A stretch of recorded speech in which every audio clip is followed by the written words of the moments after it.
first met Sherlock Holmes in the winter of 1881. It was a cold, clear day in London. I had just returned from the war in Afghanistan and was staying at my club in St. James's.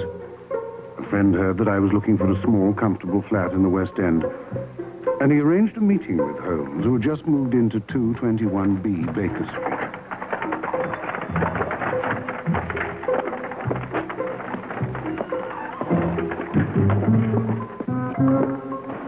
Can I help you, sir?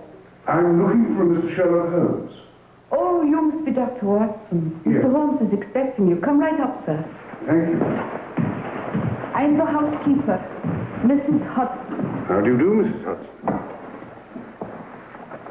Mr. Holmes is a very nice gentleman. I'm sure he is. He's a wee bit strange. Strange? He told me he was at the police crime laboratory this morning.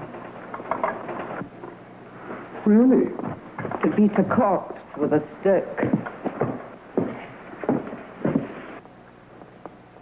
Why? I never asked him.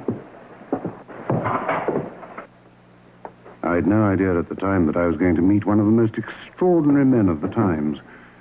A man who would change and influence my entire life. My name's Dr. Watson. Yes. Come in, come in. Thank you. Please sit down. Thank you. Oh, I'll just get some of these things out of the way. Oh, I'll do that. No, don't bother. Those shoulder wounds can be rather sticky. Yes. It's important not to strain them unnecessarily. You're right.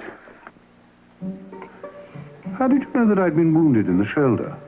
The Army hasn't yet released physicians or surgeons unless they've been seriously wounded. That's right. Would you care for some sherry?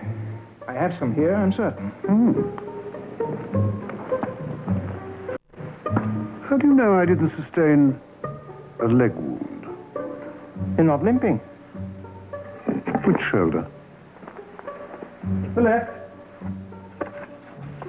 Why the left? Your handshake's too firm for it to have been the right shoulder wound.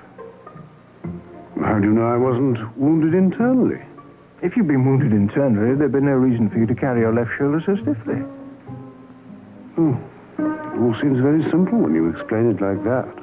Of course. In fact, it's obvious. Exactly. Elementary. Quite. This is a very comfortable room. I think so. Where did I put those sherry glasses? Oh, will these do? I'll see who it is.